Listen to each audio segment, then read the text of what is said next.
Waiting till you blossom. I blossomed at 13, you know.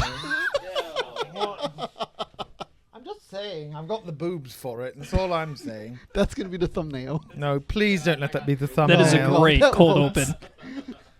I'm a minister after all. A man of God. Not yet, actually. I was going to ask, are you? Not yet. It will not be on the thumbnail. Mr. Dell. Mr. Don't Dell, tempt me. You, sir, I've been wanting to talk to you for a while. Well, I have talked to you. I'm glad you wanted to talk to me. I also like it to hear my own voice. You know, it's quite soothing and melodic, I think. Yes, you have a good ASMR voice. That's why I needed to get you on. I hope it's not a sex thing. That's all I have to say. It's a sex thing. Oh no. Now we've gone downhill already.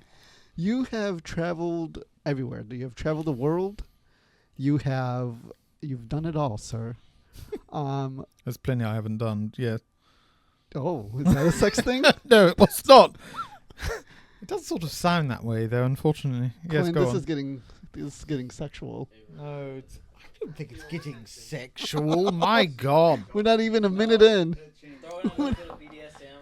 Okay, and at this point, you can cut everything said before. At this point, It is all please staying in. cut everything said before. You Thank you thought this very was going to be a much. professional No, podcast? shan't be saying that stuff. But you have traveled the world. You've been everywhere. Been a lot of places, yes. When did that start for you? Did it start in childhood, or did you start traveling as an adult? I've traveled a lot, both when I was younger and when I became an adult. So travel is a very interesting thing for me because travel it's a way of sort of engaging life in a very different way, and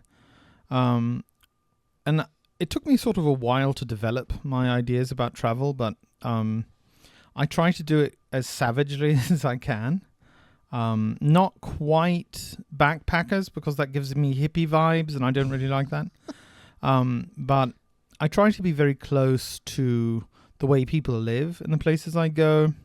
And I always try to read books about the places I go. I try to understand the history, learn a bit of the language, and try to work out that. So I don't really see travel as sort of like this enjoyable thing where you're just going to, mess about and it has no obligation. I see it as a type of work. Yeah. But I travel often for conferences and to talk to people, as is my job. Well, the part about travel being work, well, I mean, I agree with you. I don't like going to new places and not learning the culture. Yes. I think not only is it important, but I think it's fascinating too. You're learning about whole new people.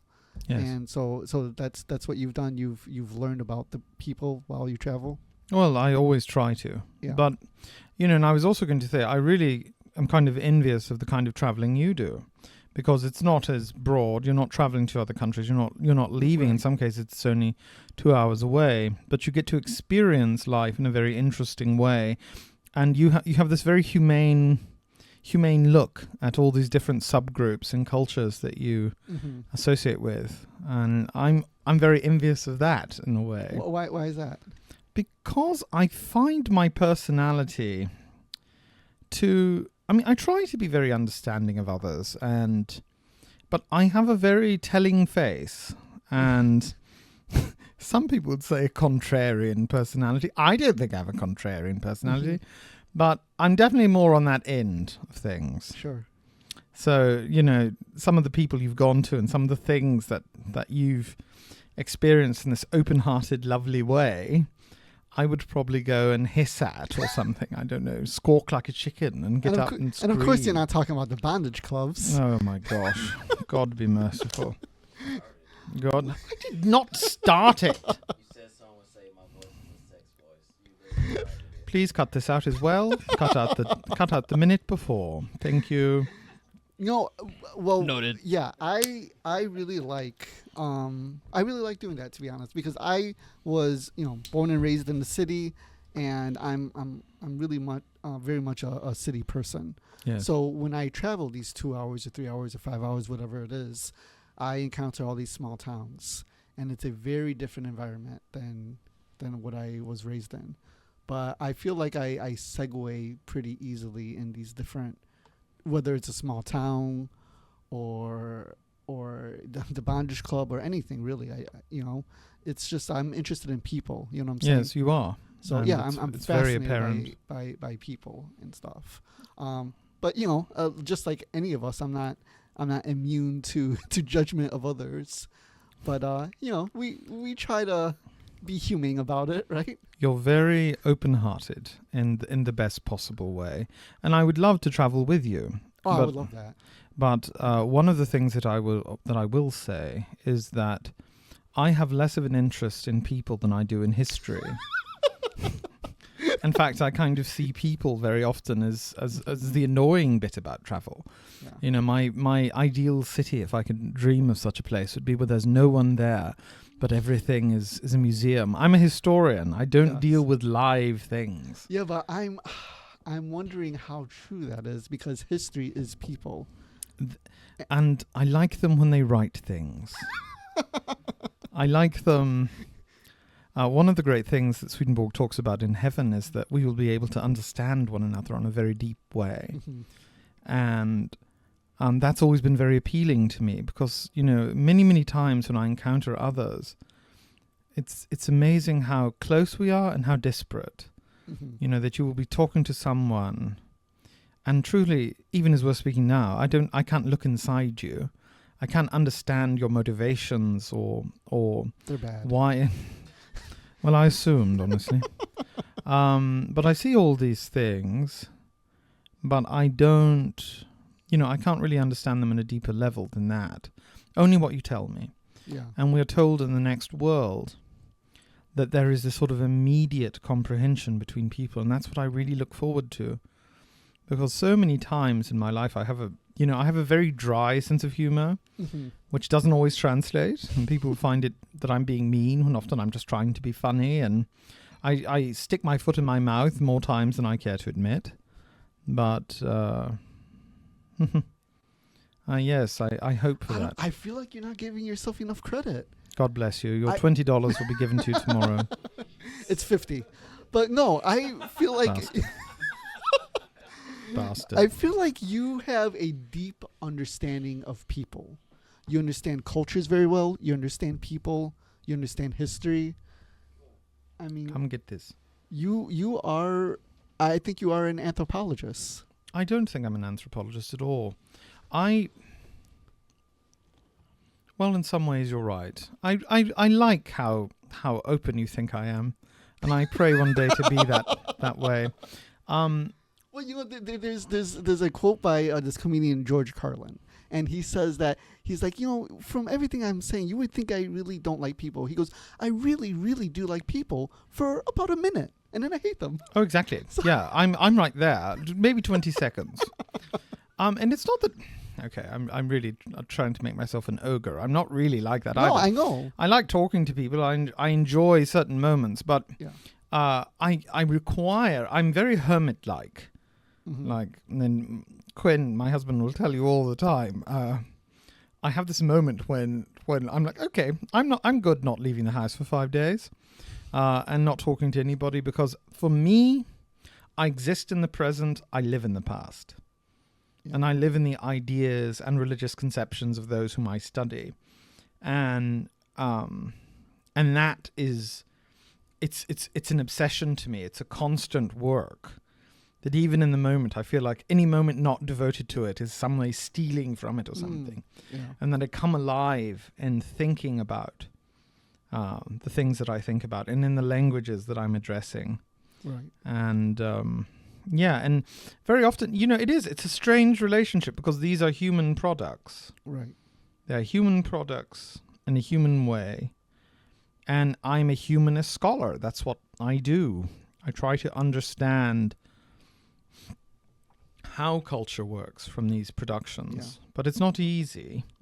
And very often I find myself being much more compassionate with those who've already gone than with those whom I know. And because they can't disappoint you after that. well, They're you know, already established characters. What?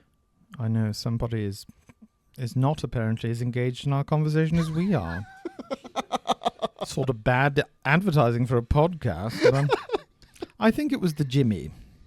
The Jimmy. It was yeah. the Jimmy. Yes. I had a feeling.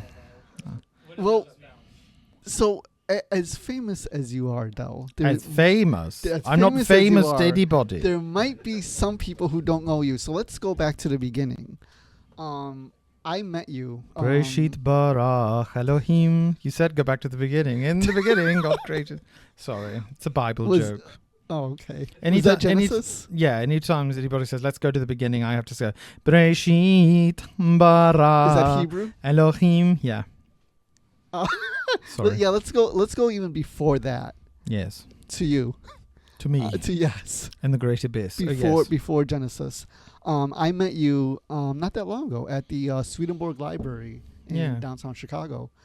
And Which I hope any of you who are listening, please come see us. yeah, we're a friendly going to group. promote it. I'll put a picture of it or the Please address or Okay. something. Yeah. I've been interested in Emanuel Swedenborg for many years, but I've never really done a deep dive until recently. I just knew him a little bit.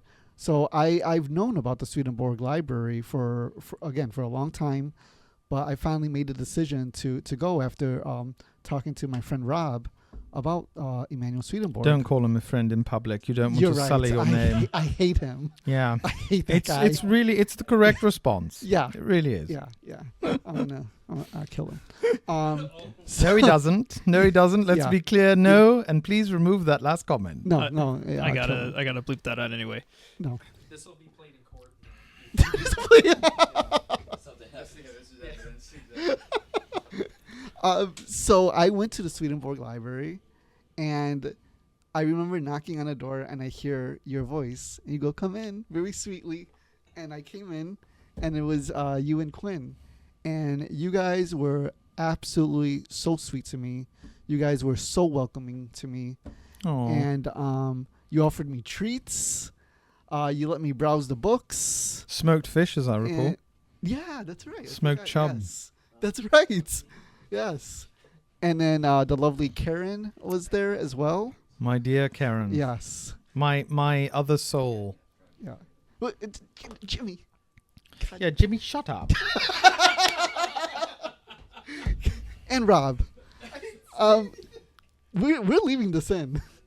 So, yes. I don't know Jimmy, but Jimmy just seems like a bad one, you know. Yeah, he is. Like an egg that's Yeah. you know, quite a bad one. Yes. Actually, our friend Jimmy is he's a musician. He's in a band.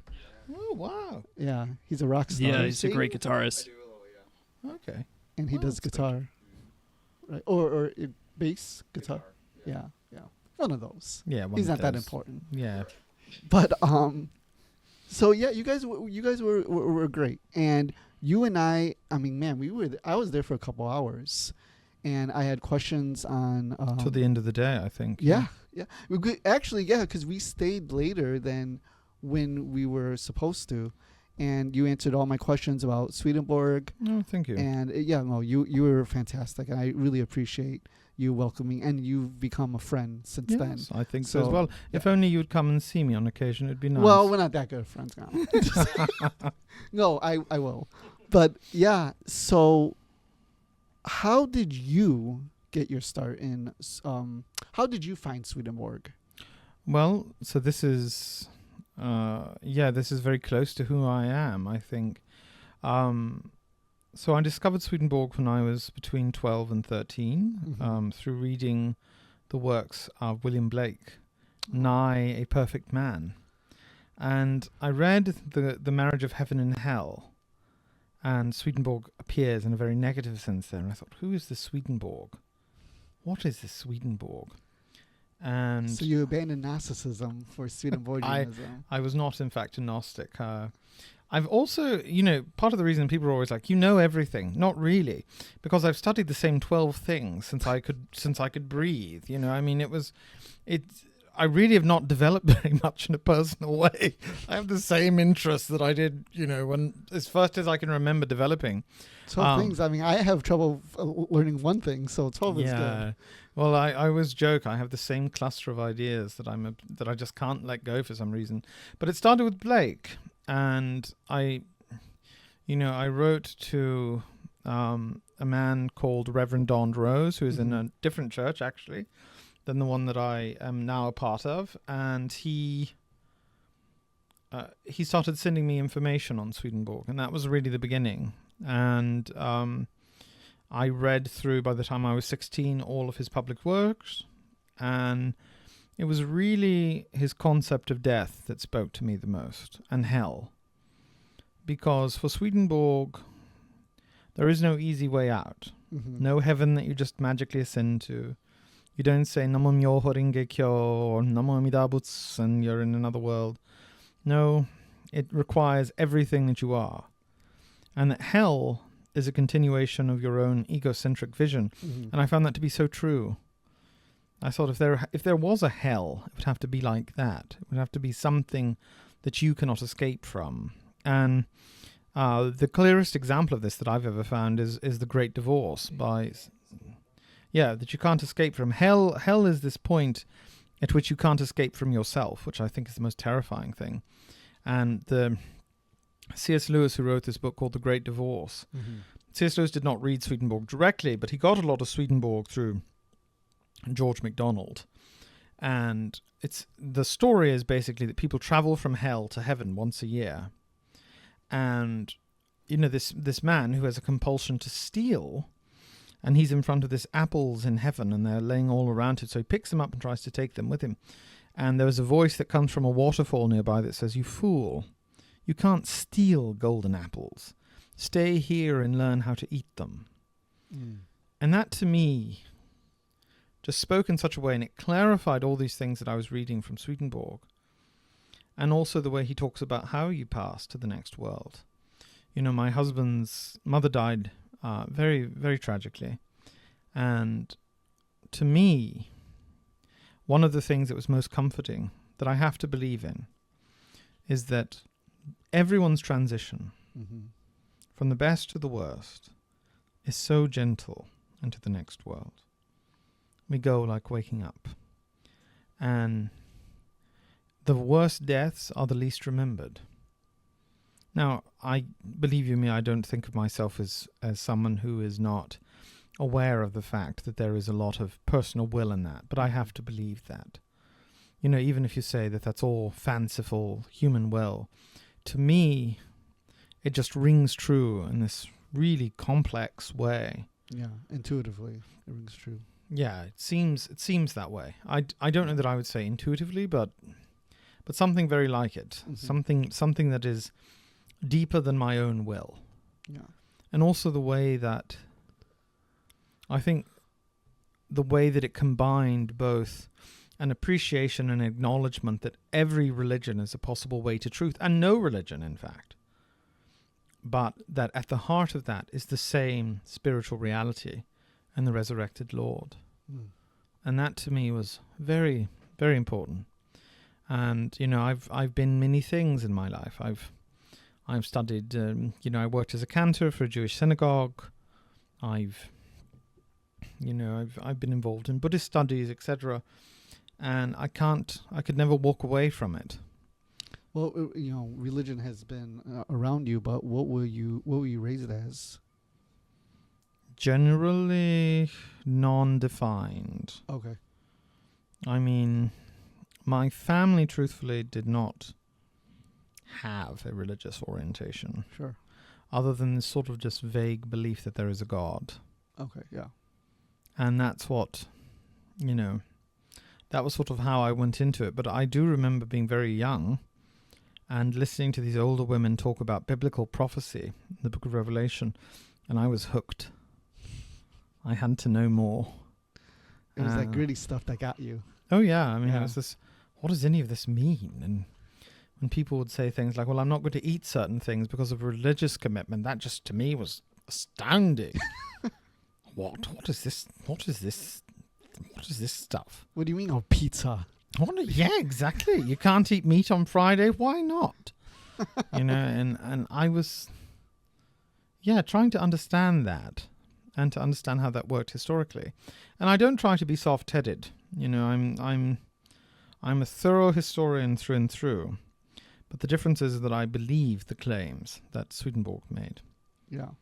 And again, that is no obligation to anyone else, or no obligation to what that must mean for someone else. But to me, from studying his life and work I'm 36, almost 37 now, so for well on, what is that, 13 to 30, over 20 years, it's just, again, it just speaks to me. Mm-hmm. And it also, I think, that one of the central components of Swedenborgian ideas is that you have to be useful. Mm-hmm. Heaven is not simply about what you believe. You got to work at it. That's the least of it. Yeah.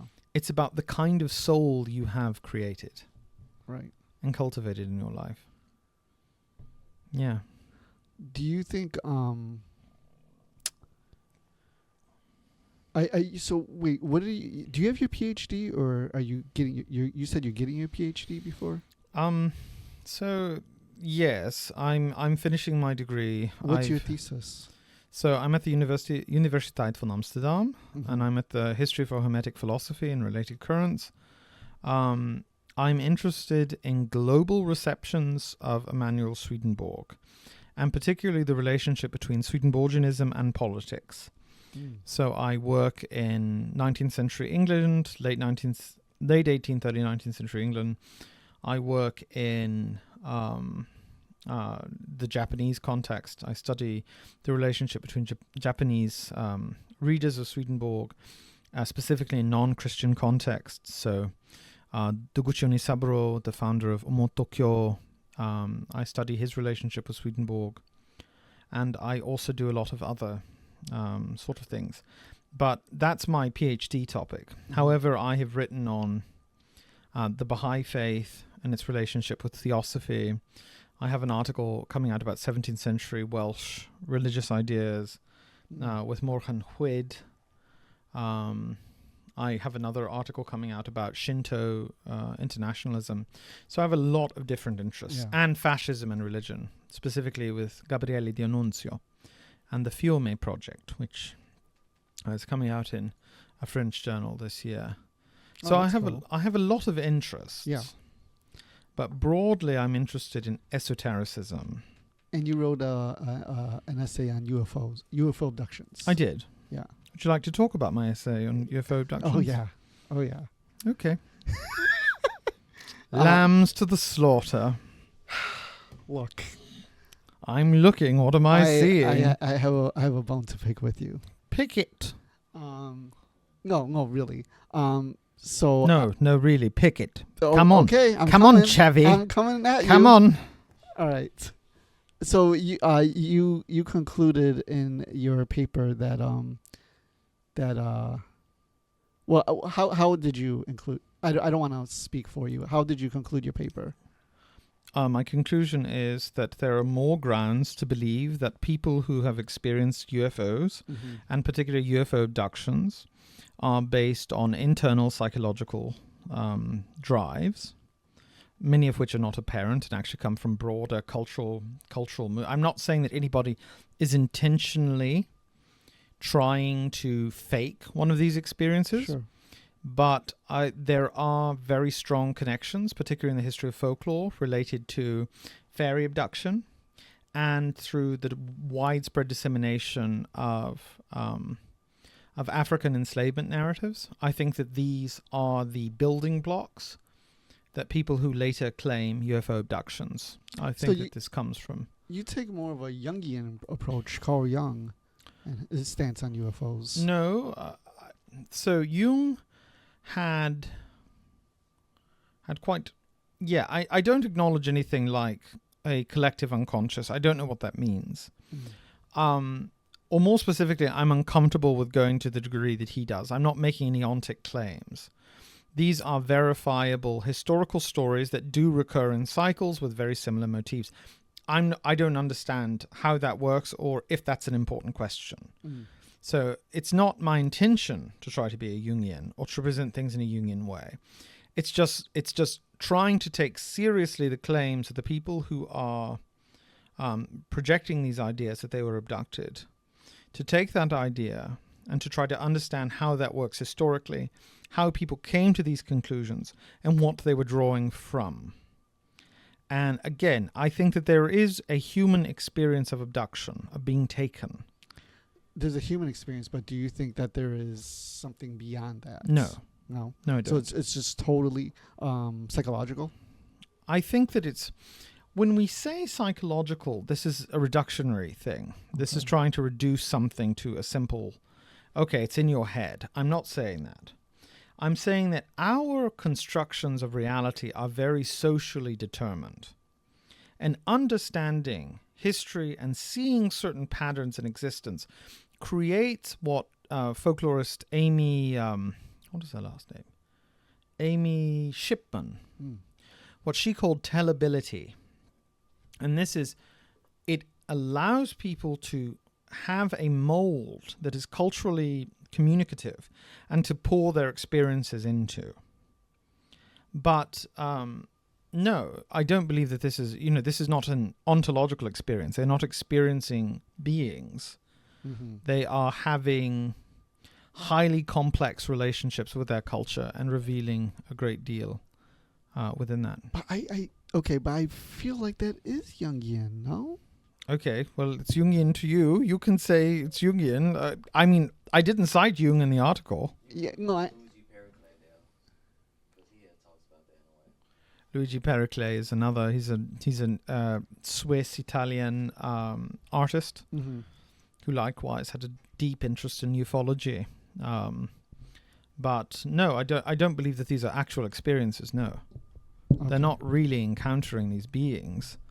They are projecting incredibly complicated socio and particularly racial relation. Another central component of what I argue is that a lot of these things are specifically grounded upon racial identities. And even from the very earliest, the Hill couple, Barney Hill and his wife. Betty and Barney Hill, yeah. When you read all of their depictions, it's incredibly racialized. And there are, the vast majority of UFO abductees tend to be white Americans, meaning not Hispanic, not, part of the general population, who tend to fit no inherent psychological profile. But the racial makeup and the question and that sort of struggle between that is a very interesting one, because, there's an article called "Why Aren't Asian Americans Abducted?" Because these kind of experiences do not make sense within a lot of these Asian contexts. Right. And the second one, after white Americans tend to be black Americans who are dealing with alienation in their own day-to-day lives and in their reactions to others, and they are also sort of onticizing this alienation and these very elaborate and even traumatic visions of abduction. You had stated, you had talked about, you mentioned the overlap of, like the fairy encounters. Yes. And, there's a connection with the UFO abductions. So, and then you said that, it's usually like whites that are seeing most of the time seeing aliens and also being abducted. So, but perhaps, if it's cultural, other cultures have their own experiences that are non-UFO. And by the way, a lot of other cultures do experience abductions, but then, it's not the focus, right? No. It's not the focus. So the abductions aren't the focus. They're other things, Very true. Yes. For example, I think in Mexico, there's a lot more hauntings than that's the focus, I would say, in Mexico. Haunted locations, ghost spirits, as opposed to UFO abductions. So could that be what you're talking about? That's... oh, sorry. The phenomena is the phenomena change. I'm explaining this horribly, but it changes depending on the culture. Cultural lore. Yeah. Well, that's an honest question, and I'm going to tell you one, but this is an intuitive statement, not necessarily a scientific one. Sure. I think so.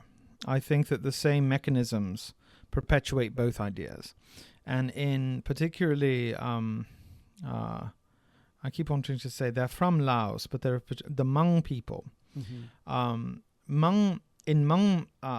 cultural lore, to be visited with a nightmare or what we might call sleep paralysis, etc., is very often a cause of death, and there's actually been folklorists who've written about this. And then there's, of course, the infamous voodoo death in Miami, where people feel themselves to have been cursed and then die as a result of it. So I do think it's a similar perspective, because, you know, when you look at a lot of the claims made by people who claim to be abducted by UFOs, accepting those of group abductions, of group claimants, it is very often at night. It's very often upon awaking, or very, very early upon awaking. There's often a sense of paralysis and transport or floating. These are very classic. Well, there's a variety of several sleep conditions that can add to this. These are similar claims made in different cultural contexts, but they're just not calling them aliens. Right. Now they're calling them, you know, dead spirits that are visiting, or demons, or jinn. I mean, a variety of reasons. But at this particular moment, particularly in America, it is aliens are having a moment. They've always had a moment since the late 50s, but they're really having a moment now. And, you know, I have a variety of reasons to believe this. So one, if you accept the idea that the universe started at one point, then, you know, exploded, you have the formations, you know. If you take this same sort of timeline and apply it to other civilizations, they would have had to figure out how to break the speed of light. They would, you know, they would have never had wars, or, you know, they would be able to progress technologically over several thousands of years with no interruption, scarcity, or any economical means that we would have. And they're going to a country, they're going to, you know, across time to find other people whom they are abducting at night, people who very often find a strong deal of purpose in expressing this after. It's almost a conversion experience. Yeah. They're going and they're having this after. No, I mean, that doesn't seem to make sense to me, because again, if you can sort of imagine the motivations that have spawned exploration in the past, these are economic issues. You know, I mean, there's someone paying for this ostensibly, and why? They're paying to hide in the shadows. What we know about colonization is that, you know, it doesn't tend to work like that. Yeah. But I mean, that would assume that these aliens have a hierarchy like us. And why would you assume not? Because they're from a different galaxy or a different solar system. Why would you assume not? Because their motives might be very different from humans. Okay, what beings have motivations that are completely ununderstandable, that have advanced technology and are not following a pattern of exploitation, conquest, and direction? You're saying that they could be completely different.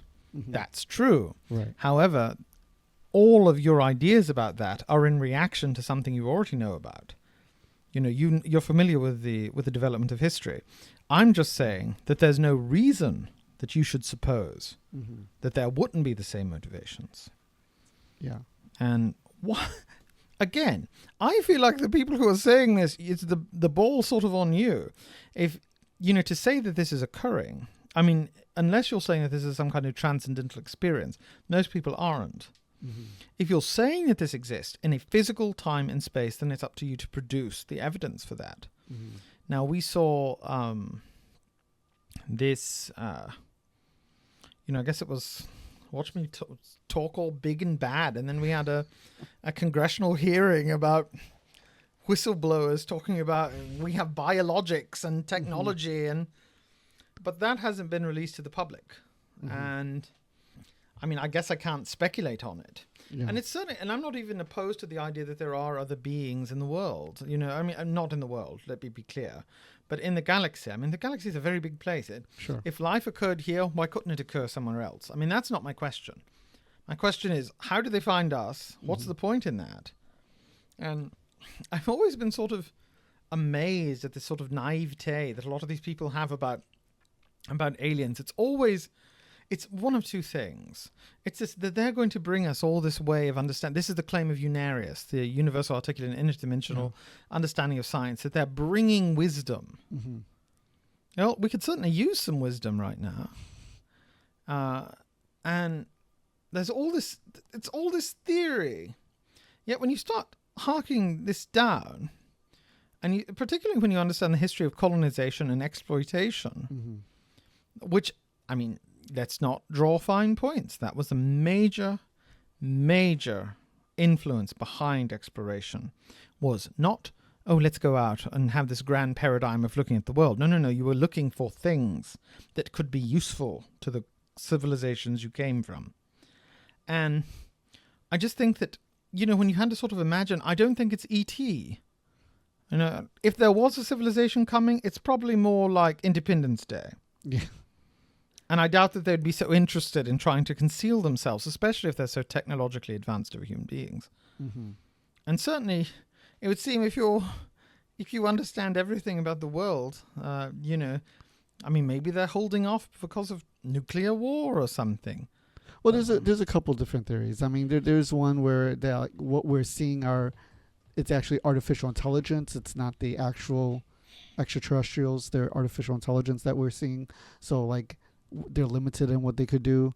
There's also the theory that, like, it's actually not physical ETs that people are encountering. They're interdimensional beings. That's not answering the question. You're trying to divert. You're trying to divert the problem. I'm not trying to divert.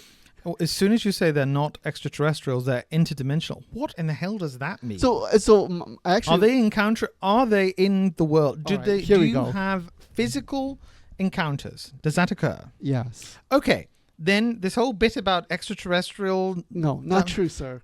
Not true. Okay. Do tell me why. Yeah, so my stance is that they're not actually from another galaxy. Or I think they are interdimensional beings. So there's a researcher named John Keel, and he developed the term ultra-terrestrials. And he's, to be fair, he's not even totally certain what that means, but he takes the approach. He takes the approach that that these are, and also Dr. Jacques Vallée, that these beings change depending on the culture that sees them. Convenient. Whether they're fairies. Very convenient. No, it's not what I'm arguing, but thank you for bringing that up, because that shows that you're not following. So I'm going to help you with that. No. So to say something is interdimensional and ultra-terrestrial, boy, all that is shifting the responsibility, and it's putting it into a non-falsifiability. If you say that something's interdimensional or ultra-terrestrial, God help us, then that means that all of your claims can be either physical or something else. But you're not defining what that something else is. You're not laying that out. You're just saying, well, they're different. They have a different relation to the world. That's convenient, because trying to do this, because if you understand how we don't know anything else about society, I mean, not society, but how we engage with bodies in the terrestrial plane, there are forces and there are particles and there are things that have weight and direction and consciousness and movement, and that's how they interact with physical bodies. To say that, okay, well, your physical claims are not physical claims, they're in fact some kind of transcendent interdimensional claims, all that does is shift the arena, and it's another power play about the nature of reality. You're describing a reality that is unknown to human reality, and saying that this has some kind of connection. No. You're already splitting the spheres. And I feel like that kind of perspective doesn't take seriously the people who are claiming this. Mm-hmm. They're not claiming they were abducted by elementals from the Riddick universe. Mm-hmm. They're claiming that they felt human, they felt physical beings, in many cases, do experiments on them, touch them. Mm-hmm. They talk about feeling their presence. And to bring up our dear friend, we have been picking on him awful lot. Oh, he deserves it. I know he does. But Oh, wait, Jimmy or Rob? No, Rob. They both deserve okay. it. They Really, I both try to deserve pick it, up yeah. on. Yeah. I try to pick on everyone I know. It's a sign of affection, I promise you, Rob. Apparently, I'm around a lot of women who don't seem to get that sense of humor. Where I grew up in a culture where the person you ragged on the most was the most beloved. Yeah. And, that's just what you did. I mean, you look great today. No, we did say that. Like, oh gosh, you look like you're dug up or something. But no, that's so rude, I don't think that's rude at all. I mean, I think that's nice. But to answer your question, so if you are saying that these transdimensional beings, and I did not say, by the way, that there are transcendental beings that we're talking about. I'm aware of that, but you were talking about the cultural nuances. Nuances. But what I would point out to people who are saying this idea that everything's an ultra-terrestrial, Yeah. I feel like the responsibility is again on them to define what that means. Because if you're saying, if what I'm saying is that this is a product of human socialization, human thought, and human directives, I don't think there's anything supernatural in it. Mm-hmm. And yes, I think that these same types of things, sleep paralysis, fear, the experience of something quite transcendent that occurs inside you, I find those to be, very human. Mm-hmm. But I completely acknowledge that, these things will look different across different cultures. But that's not the same thing as saying that there is a transcendent reality that looks different across cultures. Well, how would you separate? Because you believe in ghosts, right? No? Yes, no? Okay, Quinn does. I take... Because I would say, couldn't you fit ghosts into that same category then? Well, ghosts are non-physical beings who encounter the world in spiritual ways and certain spiritual understandings. No, I would... the ghost thing is a real question to me. I've been on over 100 ghost hunts. I was really interested in this in a long time. Yeah. And I went from the point where I believed in them very much to now I'm really skeptical of them. And it's not that I don't... Let me be clear. There's a statement about... You don't, and I'm also not claiming any kind of inherent continuity myself. Sure. I'm bringing up arguments from the perspective that I have. And that's a very slippery claim, I'm aware. Because really, I'm not going the philosophical work and trying to define what these things are. I'm just saying, are there other more reliable Sure. realities? It's kind of like in Southeast Asia and the Philippines, you have this creature called a body bat that sits on your chest, and they say that's the explanation for why a lot of these men die. And Badibat is in Southeast Asia. Yeah, I don't remember what the word in the Hmong is called, but it's not that I don't know. I've never experienced a belief that seems beyond. Well, actually, yes, there are certain things that do seem to be, certainly more than just chance. Well, there are transcendental experiences, right, that have an effect on you spiritually and physically as well. So I mean that could be what's taking place with the aliens, because you were saying how what? Oh, I thought you were going to say something. Oh, okay. Because there are alien implants, there are people that are being abducted that feel the alien, and then there is this psychological component to it. So I mean, I think it's a very complex subject, I don't have the answers either. I think it's very complex, and I'm willing to go with you that far. But religion is fundamentally about uncertainty. No, speaking of religion. Hold on, just one second, and just let me finish that point because I don't like the comparison between. I mean, one, it's very true. Yeah. Because to say that you've experienced, this encounter with a transcendental alien very often results in similar experiences to religious conversion. Mm-hmm. But my point is that religion is based fundamentally on a large amount of uncertainty, but on prescribed spiritual concepts that are not necessarily your own, very similar to the encounter with aliens. But where it breaks down is how you're defining that. To talk about the spiritual world, which I do believe in, I believe that there is a spiritual world, but how we encounter and how much is known about it, I don't think is easy to come by. But to try to say that this is occurring in, and very often people gravitate toward alien experiences who have very limited conceptions of spirituality in the world. So, for instance, there are people who are committed atheists who've had this experience. Mm-hmm. And that's when I start finding it difficult, because if you're making a transcendental claim, I can't really speak to that. But if you're saying that there is a spirit, that there is a physical presence that has encountered a human being and changed them dramatically, that I think is a very different claim. Right. And, and it's based on theology. How is the person themselves looking at that? And most people who are claiming, and I feel sorry sometimes for these people that, have trauma. They're terrified to go to sleep. I mean, it's very. Yeah. I started the project about alien abductions really with the idea that how do you get people away from feeling so bad? Mm-hmm. I talked to several of these people in the past, and they're describing this as a physical reality. And if they want to do that, that's fine. But, a physical reality is the same thing with the whole cryptid things that you're so obsessed with. Anytime you're saying that this is a physical presence, then guess what? The world, physics, works in pretty reliable ways.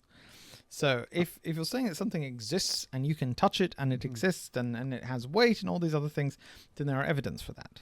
But the quantum world works differently. The quantum world does work differently, and neither I nor you understand it. Not fully, no, not fully, but I think that's where the realm of the paranormal comes from. Well, I mean, it could, and I'm not trying to completely discount. Sure. I'm speaking really about people who are saying that I've had physical experiences, I've been transported. Oh, sure, yeah. I've interviewed many of them, and there are supernatural occurrences outside those physical abductions as well. But speaking of supernatural, Swedenborg also had premonitions. Yes. And he himself had, is it safe to say, I would say it, but I don't know if you would. It was a psychic ability. That was what he was most known for during his life, yeah. Yeah. His most famous premonition was when it wasn't really a premonition, right? It was remote viewing that he saw a house on fire. Yeah, he saw his house on fire. Yeah, again, that's a fascinating thing, and I hope I confuse your viewers as much as I confuse myself, because I find these things to be very compelling. Yeah. And I've met individuals who had seemingly unbelievable, telepathic ability. I guess I just also fall short of seeing that in terms of deontic claims, but absolutely. Swedenborg, it was at a dinner party, and he was in the west of Sweden, in the west of Sweden, and he is at a dinner party, there's several people around, he gets this very grim face, and and he saw the path of destruction.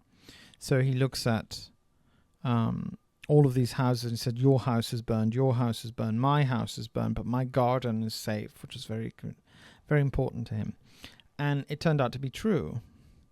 And we have 4 different accounts verifying this. So, I mean, but I think that all makes sense with the world that he viewed and the world that I think we live in. But it's that moment at which you start saying that, things become physical that I think that's the kicker. Because physics, you know what I mean? And there's all this stuff about, as you mentioned, there's quantum physics, there's new physicalism. I mean, there's a lot of complexity about how matter works, how these things work. There has to be a connection, though, between matter and and the esoteric. Of course, there. This is how we come to a lot of these things. But yeah, and I guess in some ways it's also a flavor. Like there are some people who like the flavor of this sort of strange material world, and there are others of us who are much more inclined to this sort of mythical world. Yeah. Like you mentioned myths and internal stuff. Yeah, we can do that. But you start saying, oh, there's really a Loch Ness, and there's really all no. That's a different claim. But there is, right, Rob? Oh my gosh, the truth is. But I think that's what draws you and I both into this world, this esoteric world, because we understand that there are different flavors to it, and we may not understand all these different, ideas that are coming through, but we know something is there. Swedenborg experienced something. Yes. I mean, he was a historical figure. He was intelligent. He was an innovator. Yes. And late in life, something dramatically dramatic changed happened to him. And I completely agree with you.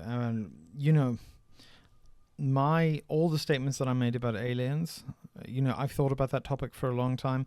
I'm actually realizing that I'm not as consistent as I thought, because as I'm talking to you, I really should do a lot more to elaborate exactly what I'm saying, which is a philosophical issue about the nature of reality, for instance.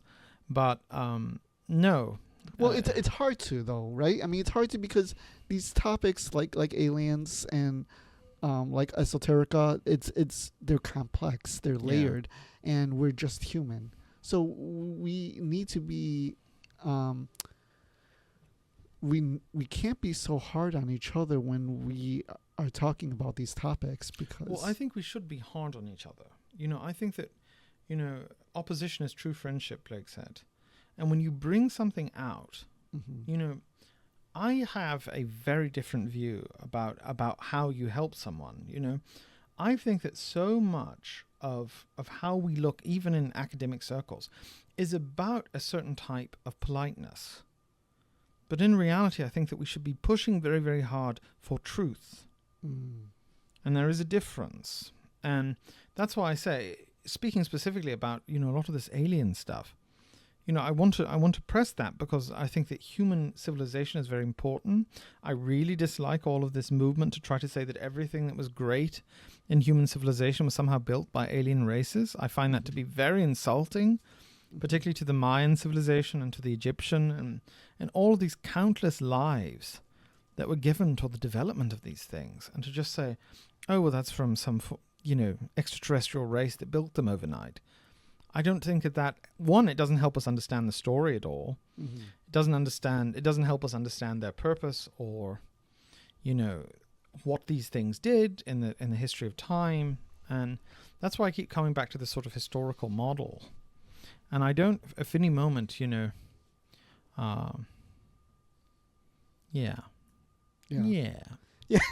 Yeah, see? Yeah. No, you're right. We should be challenging each other. And me and a couple of my buddies, like Rob, we have these debates on philosophy all the time. I'm sorry for you. I know, it's really annoying, actually. Yes, I know. It's winning though. You don't. You really don't. No. Rob, when someone just gives up, that's not considered winning. Someone's like, okay, I can. A few times, sure. A few times, mostly wrong. But that's what I tell my husband. I can't even tell him if he is right, because then our power dynamic shifts. What am I going to do? If I start saying, yeah, you were right, maybe I should clean up on occasion. That's a shift. That's a ship that's very slippery slope. That's a slope that's very slippery, and I'm in skis at that point. Quinn, silence yourself. But no, I do have I'm very interested in this, and it's not that I don't. I love what you're doing specifically because you're bringing these conversations. But what I don't really like about a lot of the paranormal community is that it's so embracing of everything. So you said, because it's human beings, by the way, really have issues with gradients, and a lot of people who accept paranormal phenomenon, they have this idea you accept all of it or you accept none of it. Right. Yeah. Well, that's dumb. Because, to just sort of paint it in that direction, I think that the real benefit and the real grace of conversation is to try to press those things. To not automatically discount something. To not to say, okay, well, this is impossible. I never said that. Yeah. It's just, is there something more likely? Yeah. No, you're right, because I do, as you know, ghost hunting a lot, and so many people I ghost hunt with, they're like, oh yeah, I saw a shadow person over there, or oh, do you see this picture? Do you see the orb, or do you see the figure in the picture? And it's like, well, no, I don't. Yeah, well, like the show Ghost Adventures that Quinn mentioned off camera. When we used to do it, we had very strict rules. We were like, you need to speak out loud. If you're in the dark, everyone wants to whisper. Yeah. Don't whisper. It throws the DVR off. It adds a lot of irritation later when you're going, oh gosh, was that something? And you find out later it was so-and-so's whispering about what they're going to eat later. Probably Rob. That's probably what he would do. Yes. Yeah. Maybe Rob, or maybe the new one, Jimmy. The new one. It's actually you're- me a lot. You're too. new to us, so we have to give him a little baptism by fire. But no, yeah. I don't want to say, because obviously I'm just a human being. Yeah. I don't know, but my point is, at what level? At what point does your claim come against reality? And are there other ways of looking at this? And it's those other ways, once you can say, okay, well, there is something that seems to be much more, you could even say mundane. I'm always going to say that that's the more likely thing. Now, there are certain cases, and Swedenborg's one of them, and not just Swedenborg, many other occasions, where you get to the point where this starts to become, okay, are you deluding yourself? By trying to say that there's always going to be a rational, that could also be a form of crystallization. Well, everything's natural, so I don't really have to take any of these claims seriously, or the notion of hell, or all these other negative ideas, or spirit possession. I'm not on that opinion either. And I was very confused earlier when you asked the question about haunted places, because I felt like, from Quinn mostly, that I was pigeonholed into that answer. Yes, exactly. Because when you ask a question about whether or not haunting is possible, yes, of course it's possible. Yeah. Have I encountered things that are more likely to be ghost or just to say this, that also any experience is historically and culturally contextual. So absolutely, I think that is a possibility. There may be spirits that interact in physical places in very defined ways. But it is also possible that because of an awareness of certain eeriness or uncanniness, that people broadcast that onto the events. And you go into, if you're told, let's say, this is Lizzie Borden's house, that has a different air, doesn't it? Sure. Yep. And there's no surprise that haunted places tend to be old places and very storied places that people know about deaths and murders and lives and all the stuff that's there. But there's also there's always a wrench thrown in there because that is often the case, but sometimes it is a new building. Yeah. So it's like, oh, or sometimes the person doesn't know anything about the hauntings going in, and they experience something, and it's something that everybody else experienced. So it gets layered after that. It's very complex. So we went into one, and the experience that I was talking about earlier is that me and my friend John, and we have this all on video, so all on recording, so if anyone wants to say I'm crazy, we were in a fire station when I was doing ghost hunting, and for 24 minutes we had a conversation with someone who was not there, and physically. And, we asked the standard questions. Do you want us to leave? 1 knock for yes, 2 knocks for no. Do you believe that we are, do you believe that this was are we interrupting your work day? Yes. But what was interesting is that, so we started trying to get the name. And the letters that came through, the letters that were confirmed were D and C. And the interesting thing about saying D and C, we thought this was someone's initials. Mhm. So he walked outside, and they were, but they were also what the man went by. Mhm. And it certainly seemed to be very apparent to the other fireman who was working there that all the color ran from his face, and he's like, yeah, that's what he went by. And he was Wow. able to correctly identify. But I mean, again, So you also did ghost hunting for a couple of years there, huh? yeah, a long time. Yeah, yeah, this is why I know most of it's just nonsense. But yeah, Yeah. Well, a lot of it is, you know. and people just want to feel, which I think this is a very human. I mean, we want to feel special. Sure. But my point is that, you know, at least in my own faith, there is a reason for you to be special. There's Mhm. something that only you can do. You are a unique reflection of all that has been before you and countless lives. You know, there is something, not countless lives like reincarnation. That's what I'm saying. But, you know, we are all the product of people who've died, who loved us and loved our parents and brought us across Yeah. over time. And to a certain extent, that does. I think the entire question is wrong. You know, get rid of that premise of special, not special. Mhm. And but I think that there is something very wrong in the sense that we need something spiritual that many people feel very disconnected from. And I think that ghost hunting and a lot of this, you know, cryptid stuff is sort of a popular religion where you Mm. don't really have to be 100% in. It allows a great deal of variety. You have sort of the prophets, true believers who hold very Yeah. hard to this, but all manners of people under the sun. And that is an interesting thing. Which, you know, I think that this really speaks to why we need to understand more about human culture, why we need to do deep dives into humans' religious traditions, Mhm. all of these things, because, you know, it is our legacy. Yeah. And I'm doing I've been doing this 10-week study on Paul. He's also saying this as a Freudian. Are you a Freudian?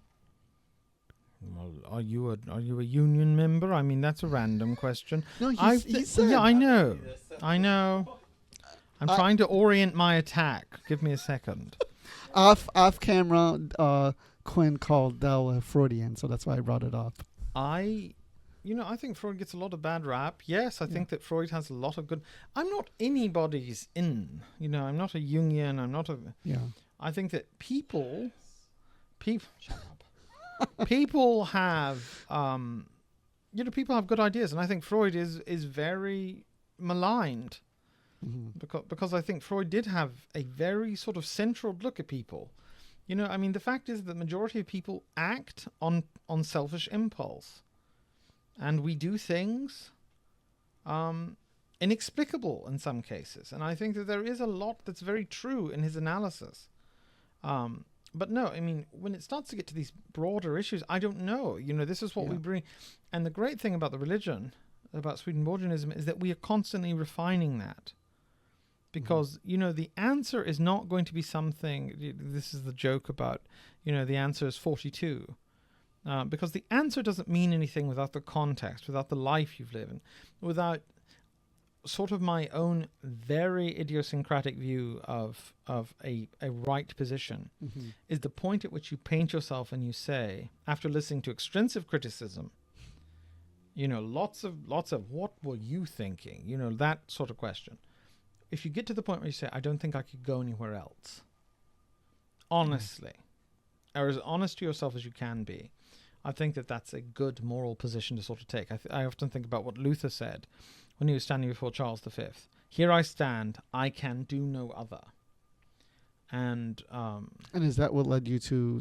What not led you, but is that why you stayed with Swedenborg, because you couldn't see yourself anywhere else? well, I think that I am more compelled by the visions that he has than I have been with anyone else. But, you know, we are a non-converting tradition. You know, there's not conversion in the way that other people are. But that's why there's so few numbers. Well, that's true. And it also has to do with the fact that people want very certain answers. Yeah. They want to be told, go and say this and you're going to go to heaven. You're going to be redeemed. Right, you know. Evangelicals, Lord Jesus Christ, forgive me. Come into my heart and I'll be saved. But it's not like that with Swedenborgianism because you have to work at it. Right? No easy way out. Yeah. And I feel like if you also have that idea, and it's also really, this is why I think history is just so important, because if you understand the history of why evangelicals came to that position, it completely cuts out centuries of radical Protestant thinking and reduces it to its most common elements. And that's not a good thing. Mm-hmm. And no, but that's the great thing I like about Swedenborgianism. No easy way out. You can't pay off the judge. You are what you love. Mm-hmm. And if you don't love the things of heaven, you won't be in heaven. And even if you were, you'd be miserable because you're not meant for there. And but I know it doesn't speak to everyone. And that's another great thing about it. It may speak to you for 5 years. It may speak to someone for 5 minutes. You know, we don't ultimately know what God's plan is. We just walk behind him. And that's why when people come into the library, they're like, well, what do you want us to do? There is nothing beyond what you feel you have to do. Yeah. And some people, they're going to come and they're going to stay for months and years and maybe die in the faith. And some people are going to say, well, this is part of a longer journey for me. And we're a tradition that sanctifies that. But that doesn't do very well with membership. Mm-hmm. Is this a long journey for you? Who knows? Into thy hands, O Lord, do I commend my spirit. No, with Swedenborg specifically, I mean. No, I mean, I would again say that this is ultimately I cannot foresee, any issue at which this viewpoint robs me of something or makes me feel. And I mean, and another great thing about our specific tradition is we don't set any one person above. I mean, yes, we believe that Swedenborg's writings illuminate and they are powerful and they should be considered and you should work through them. But that he's not Christ. No. Right. Swedenborg is also a man who lived at a time. And what's really annoying is that other people who want to look at him like law and gospel is that they ignore a lot of his own. Swedenborg was very aware of the fact that he was the one transmitting this message. And he asked several times, would it have looked different if it was someone else? Mm-hmm. Is what I'm experiencing unique to everyone? Can that be said? Sometimes he says that there are things that are very concrete, and other times he doesn't. And,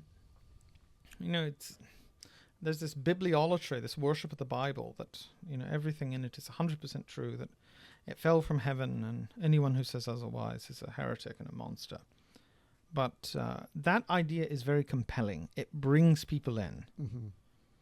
But if you're trying to tell someone to develop their own personal depth, think for themselves, and that's actually part of the divine life, people are it's a very lonely road, and they're very easily scared by that. That's why Swedenborgianism is hard for a lot of people, because you have to look at yourself and you have to be very aware of your flaws and your sins and your life. And they don't, like you said, they don't want to do that.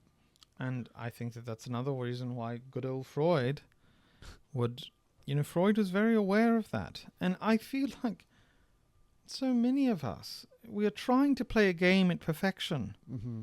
Without looking at what we're actually doing, and we are sabotaging ourselves from the very beginning because we have built a world now, particularly speaking about in America in this particular time, where positivity means absolute acceptance. Mm-hmm. You're great, however you are. That's not true, because I'm not. Why would you be? But I am. Yeah, well. I did see light come from you when I came. For this that I've said, may my tongue fall out. No, but very much. I mean, I feel like we have to be vulnerable with each other, and we have to just admit right from the beginning, I am not the way. Right. I am walking as deluded and easily led as anyone else.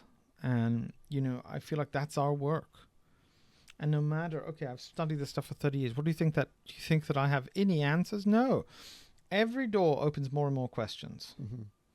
But the issue for me is always, who's guided you so far here? And do you have justification to continue? Yeah. And I think I have. I mean, I owe so much of my life and my, how I've been able to relate to the world for what I found in Swedenborg's writings. Mm-hmm. Well, one of the things I really like about Swedenborg himself is that he was very aware of how others are going to see his writings. Yeah. And then he experienced criticism, firsthand. So it's refreshing to have a spiritual leader that's saying like, hey, I'm just transmitting this. I'm not the guy that you follow. Yes. I just look at my works. He, in fact, published most of his work anonymously.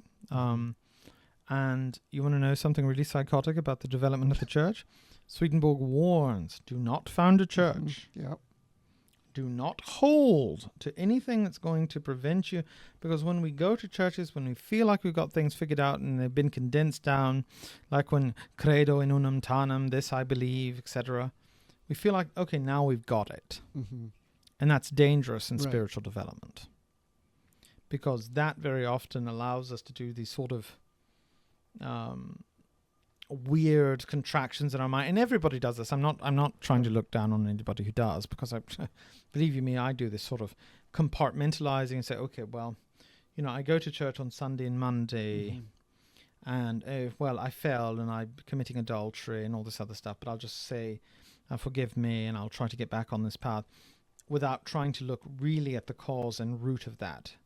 And I think it leads to superficial people, and it leads to superficial visions about what is right behavior before God. Because another thing that Swedenborg is very, very, very cautious of is he's not giving you a list of things to do. Yeah. He's giving you a list of principles that he says, work them out. Right. And that's a really good point, actually. That's a really good point. I know, That, Zach. I'm here all day. That, yes, people will have these transgressions and then go to church and be like, it's all forgiven. And Swedenborg doesn't let you get away with that. No easy way. Again, that's becoming a mantra for me. No easy way. Yeah. And what he also tells you is... Oh, sorry. What he also tells us, quite dramatically, I would say, is that when we feel like we've gotten somewhere, that's the moment we really need to pay greater attention. Mm. And that we all ultimately stand before God. We don't stand before others. We don't stand before men. We have all of the resources to help us along that path. But there's no one who's going to walk it for you. And this is another reason why Swedenborgians do not believe in the atonement. Jesus did not die to forgive some sin that was owed to God. No. He died to allow you to preserve. We are in the old form, it's Christus Victor, this idea that Christ has conquered, and we share not in his redemption, but in his victory, that there is a possibility that you can walk this path. And it is very small, which is another thing I really appreciate about the tradition. We don't deny trauma and all these other things that may prevent you from doing so. But you do have your tiny little ability to choose a life of heaven and to reflect that. And it is so tiny, it's so precious. But, that's what we walk with. Oh. And people think it's going to be... another thing that really rings true with me about what people experience in the spiritual world. They go and they thought, oh, look at all this stuff that I've given. I'll be remembered for donating 5 churches. But it's the most tiny, insignificant things that carry the weight of heaven. It's the moment that you look at someone who's crying and you touch them, not out of a sense of superiority or anything else. You just want to convey that you are there in that moment. It may be only a second. I find that very often, by the way. You start off very good and then your humanity gets involved and you're like, okay, I've listened to you enough, go. But no, those moments, that's when it is. That's when you create the life of heaven. And that's why Swedenborg doesn't let you get by with anything. There's not a day off. Yeah. It's every moment of every second of every day. It's a lifestyle that hopefully will not end. You always should be working on yourself. We are always our journey to heaven. There's no end to it. And isn't that lovely? Because some people think, well, I'll get to heaven. And even in heaven, you're still learning. Mm-hmm. You're still you will find a moment at which your soul's wish and the Lord's greatest, this is what Frederick Buechner said. A real vocation is where your deepest passion and the soul and the world's deepest need meet. And I can think of no better idea about, the purpose of life in the Swedenborgian tradition than that. Mm-hmm. That we are aiming to be citizens of heaven. What do you think about the Freemasonry branch of Swedenborgianism? It was never that. The Swedenborg rite of Freemasonry? Founded by Auguste Pernetti in the late 18th century. It developed into the Avignon Society, which later became a very Marian Catholic group. The connection between Swedenborgianism and Freemasonry is an old one. Mm-hmm. And the Freemasons, the Swedenborgian rite, there were a lot of people who were interested in this sort of thought and this sort of initiatic idea. And that was because they wanted to create a context in which you could dramatize a lot of these experiences. And the Masonic world of the 18th century was really where you got a lot of new ideas. Mm-hmm. So it was a tradition that people understood, that had a wide range of applicability, and they were very taken to this idea of self-development. But it was never that big of a movement. I don't think if it existed for more than 30 years, I don't know about it. But it is quite significant that many of the early followers of Swedenborg were in fact Masons. Yeah.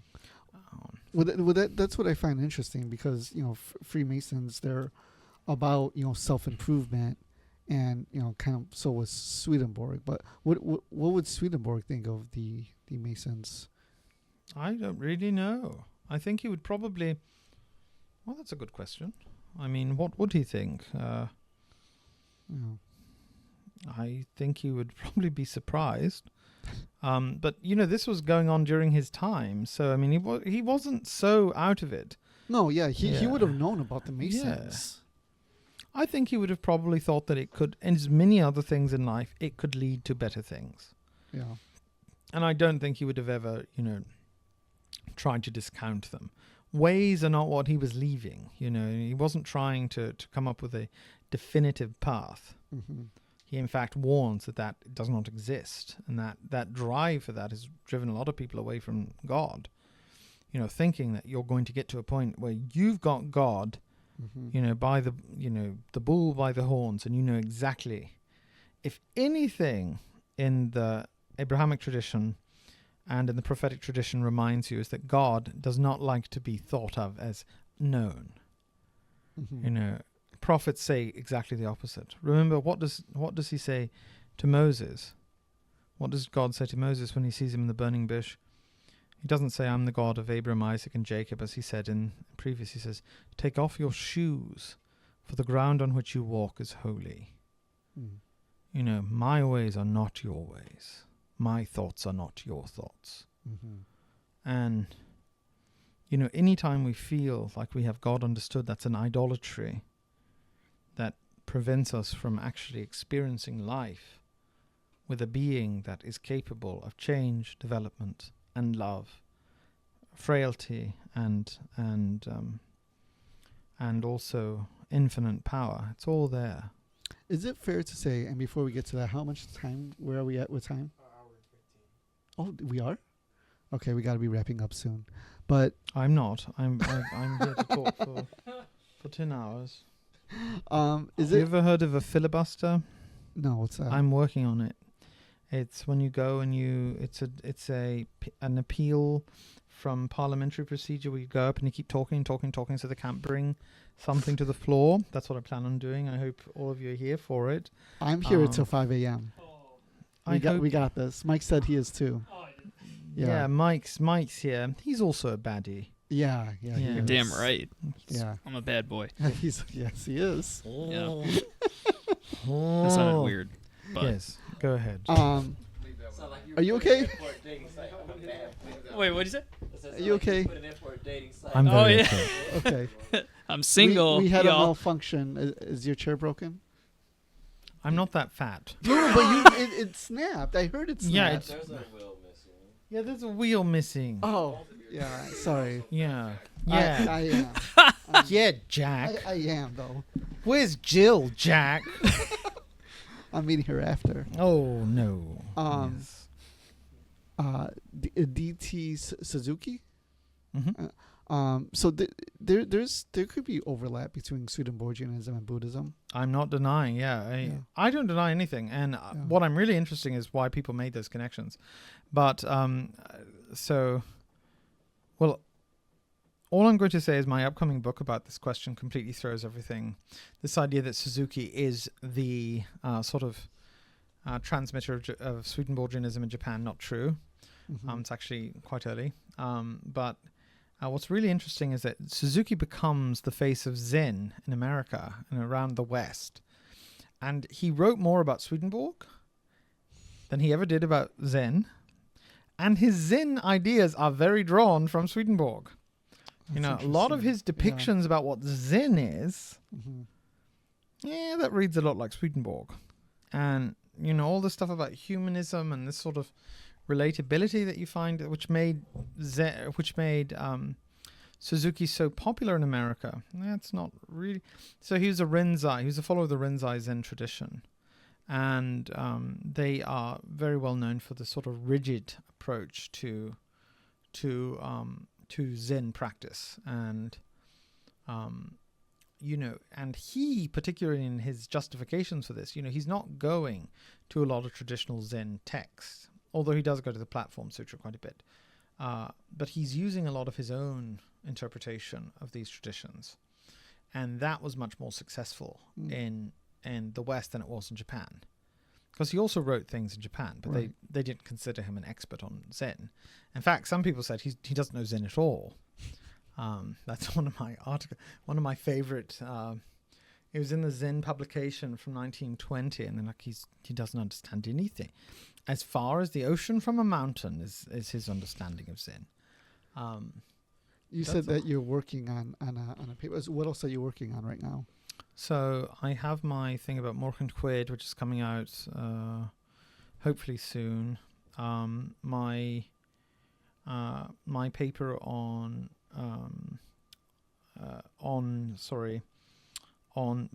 Swedenborgianism and Shintoism is coming out. Oh, nice. My other paper on Gabriele D'Annunzio and the Fiume is coming out. My book is on Swedenborgianism in Japan, and that's coming out as well. I'm writing it right now. And then I have another thing on esotericism and the Zeppelin. See, one thing you don't know about me is I'm a Zeppelin enthusiast, and I don't mean Led Zeppelin. I had to say hoping it was Led I had to say Zeppelin. that for Yeah. Jimmy. He's a singer. No. I'm obsessed with flying devices and the way that people looked at the flight of the Zeppelin. No, strangely. So wait, so your book is did you say esoteric and Zeppelins? Well, I will send it to you once it's done, but it's called Esoteric Zeppelinism. And it's about the enthusiasm for the aircraft amongst esoteric thinkers. Oh, that's interesting. Oh, you have no idea. I can talk for decades. Are you going to talk about the 1897 airship mystery? No. Why do you have to say bad things? Oh, I'm sorry. I talk about real things. Oh, okay. You know. And I talk about Never things mind. that happened. You know. Not illusions of popular. No, but my favorite response at Graf von Zeppelin, who developed the LZ1, is so someone wrote him and told him he was a prophet of the machine age, and Graf von Zeppelin, who was this very sort of conservative German, he was from the Kingdom of Württemberg, and he was like, "Thank you for liking my Zeppelin." Here is a signed picture. And then he says, I have gotten the most bizarre letters from people who are like, you're a prophet. And my book is about, my article's about that reception. Well, And so you're interested. What makes you so fascinated by Zeppelins? who knows? Who knows? knows? I've been collecting Zeppelin material since, I've got probably 500 pieces of Zeppelin material. Like what? I have tickets from the Hindenburg, Oh, wow. models. That's awesome. I really don't think there's this great explanation for it. Do you remember the show, the movie, what is it called? A Christmas Story? The one that came out in the 80s? And Oh, yeah, with, don't, you're going to shoot your eye out. yeah, you're Yeah. gonna shoot. You remember at the Christmas when the younger brother opens, he rips the paper off and Yeah. it's a Zeppelin? Yeah. And I looked at that and I was, oh my gosh, I have to have one. And I've never been able to find that exact one. Yeah.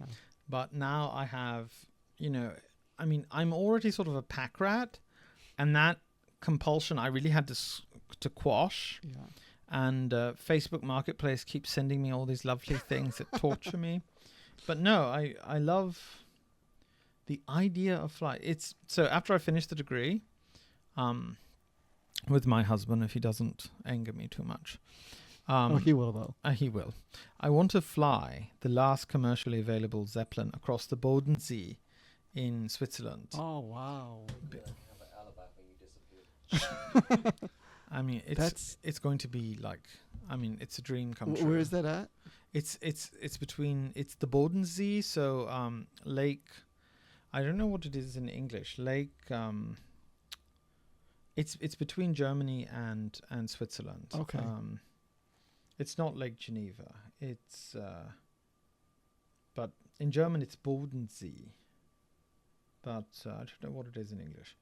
But that's what I want to do. I want to take the Zeppelin across, and it's a 4-hour trip, and that's it's going to awesome. be 4 hours of exhilaration. It's a Zeppelin. I can't wait to go with you. Yeah, It's going to be great. Yes. you will pay your own ticket, just so you know, and it's quite expensive. No, We but could always try that's to gonna be take great. your podcast, and we could try to sell calendars of ourselves. we could do the podcast on the Zeppelin. I don't think they would let us because They'll let you know, us. When you say calendar, though, it's gonna be something else. we could sell like calendars, like, hey, pay for Jack's Zeppelin adventure, and then pay some of mine as well. I thought you were I'll talking say it about like this that. calendar. No, if I tried to do a shirtless calendar, we would not sell any. my mother would buy one out of pity. Oh, I don't know. There's a market for it. Oh There's my a market gosh. for it. I don't want to know what that market is. Oh, God bless you. Your $5 is coming You know what? tomorrow. It'll be us. right here. That'll be actually. $100 Yeah. actually. Yeah, well, Yes. what? It's I'm checks not- in the I'm mail. not being paid to do this Let yet. me know when you get it. Though I feel like, I already know that we could stay here all night and I could ask you questions because I find you absolutely fascinating. You're one of the more fascinating people I've met recently. Who's more fascinating? That's what I want to know. Quinn is more fascinating. Safe answer. Yeah. So Morally ambiguous, intellectually dishonest, but safe. that's that. I can yeah. respect that. Yeah. Well, that's I can. Yeah. Solidarity forever. But No. that's why I want you back and we could talk more because we could be here all night. So I really And appreciate please, you coming. well, let me say something Yeah. to the viewers. Yeah. Don't send me letters. Don't send me emails about Send them about letters. aliens or anything. I'm not interested in debating it outside of general conversation. Do you Do the opposite. actually do you want to give Send them a a ton of letters contact and emails. information? No. Okay. I especially don't want angry people like I was abducted. I've heard it. I've had several Yeah, conversations. send those to me. Send those to me. Yeah. I'll take it. Send it to him. He can Yes. review it. Yes. But, Do you want to promote anything? Do you got anything to promote? I just hope and encourage anyone who is interested in this topic or various other ones to not to be afraid of what they're studying. To go in with honesty and with seriousness, and I feel like that is the beginning of a very good life, because people waste so much time. Yeah. If you're really interested in this thing, pour yourself, know the facts. Be ready to argue. I think that's just the best thing we can do. And my only advice is to constantly be engaged with the scholarly community. I feel like a scholar, first of all, is at the mercy of the public in general, because we are we are part of the same whole. We have the same direction, and we need to reinforce one another. But I'm just not particularly interested in that conversation about aliens. That's not my bread and butter. I don't talk about it often, and I've never written anything else about it, I'll say. Yeah. But I do get the odd message like, Well, I had to ask you because No. it's a fascinating topic, and you did write about it, and I feel like it's the alien topic goes hand in hand with the ghost topic, which goes hand in hand with psychic ability and Swedenborg and everything channeling. else. And we could have talked about Channeling. aliens in Swedenborg. Well, yeah, I was gonna say other Earths, right? It goes by a lot of different names, but Swedenborg did write about We will contacting. leave that for Yeah, we'll leave another that. Yeah, for another time. when we're together and sharing happy times. Shut up. You see, this is what I live with. This is why I'll live with it. I'm if you don't waiting. want I'm to. waiting for the aliens to come and get me. I send them messages. I ask them. I say, "Please, aliens, save me." Nobody calls. Nope. They said no sushi. That's the name of that planet. My husband is actually an alien. Yeah, that's what I didn't tell you. He doesn't like sweets because he missed the part when they were in Alien Introductions, and they were like, humans like to eat sweets, and he's like, Speaking of sweets, what was that pastry that Swedenborg? You told me that Swedenborg liked. Simlabons. Okay, you're gonna have to text that to me. But Yeah, you I can find want them at the some. Swedish American Museum. I really want some. They make them in January. Oh, the same one? Semlabon. Oh, they're so good. That's one of your Semlabon. It's fun to say. The word cinnamon is hard enough to say. Now you're adding another layer to it. Simlabon. Del, And- thank you so much for coming, It's an honor. and we're gonna get you back. And I promise you, if you want me to talk, yeah, I'm available.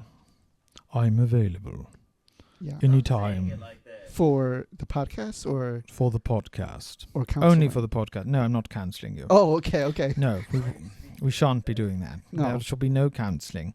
I will. That's what I really want. Yeah, well, that's not Canceling happening. Chavez. You can. It will not be channeling Chavez to counselling Chavez. That will not be what we will do. But I'm happy to talk about anything else you want to talk about Yeah. within my specialties. We can talk about Yes. Shinto and Emoto. And if next time actually we should talk about Shinto. Yes. Since you're writing that let's book. talk. Yeah, we'll talk Let's about talk Shinto more about and it. more Swedenborg. And more Swedenborg. I think you just converted a lot of people tonight. I believe I am really Yes. enjoying this microphone way too much. It's a fun microphone. But In the year 2000. That was an old bit from the Conan for the O'Brien Conan show. O'Brien, yeah, the band In leader, the he would, year 2000. and then they would make little comments about what's going on in the year 2000. In the year like 2000, chickens will wear trousers and men will wear skirts. And then they would break character. I love that part when they would break character. Year 2000. Well, thank you for having me, Yeah. Mr. Jack. And with that, we will. Let's talk about the real mystery. Where's Jill? I asked the question in a joke previously. I want to know.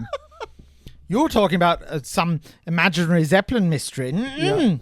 Where's Jill? Imaginary, sir. Imaginary. All right. Buyers. Thanks, Del. We'll talk to you later. Welcome.